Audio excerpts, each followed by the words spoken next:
ہمارے بڑوں نے، ہمارے بزرگوں نے بے وقوفی کی 10 نشانیوں کا تذکرہ کیا ہے، یعنی حماقت کی کل 10 نشانیاں ہیں، بے وقوفی کی کل 10 علامتیں ہیں۔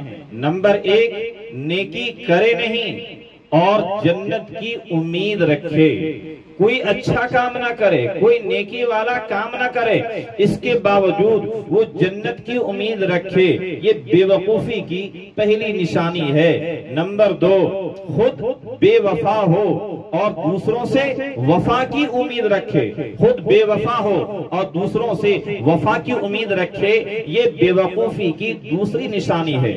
تیسری نشانی ہے کہ سست اور کاہل آدمی اس امید پر رہے کہ ہماری ساری خواہشات مکمل ہو جائے، یہ بے وقوفیت کی تیسری نشانی ہے۔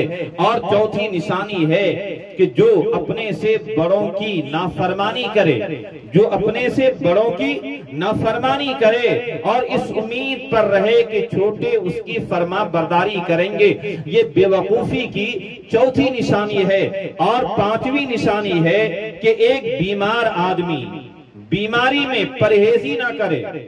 ڈاکٹر نے جن چیزوں سے بچنے کو کہا تھا، ایک بیمار ان چیزوں سے نہ بچے، اس کے باوجود وہ شفا اور صحت یابی کی امید رکھے، یہ بے وقوفی کی پانچویں نشانی ہے۔ اور چھٹی نشانی ہے کہ آمدنی سے زیادہ خرچ کرنا، اپنی آمدنی سے زیادہ خرچ کرنا اور خوشحالی کی امید لگائے بیٹھنا، یہ بے وقوفی کی چھٹی نشانی ہے۔ اور ساتویں نشانی ہے کہ مشکل وقت میں دوسروں کی مدد نہ کرے، مشکل حالات میں دوسروں کی مدد نہ کرے اور اس امید پر رہے کہ جب اس پر مشکل وقت آئے گا یا مشکل حالات آئیں گے تو دوسرے اس کی مدد کریں گے، یہ بے وقوفی کی ساتویں نشانی یعنی ساتویں علامت ہے۔ اور آٹھویں علامت ہے کہ اپنا راز کسی کو بتا کر کے یہ کہنا کہ بھائی تم اس راز کو کسی اور سے نہ بتانا، یہ بے وقوفی کی آٹھویں نشانی ہے۔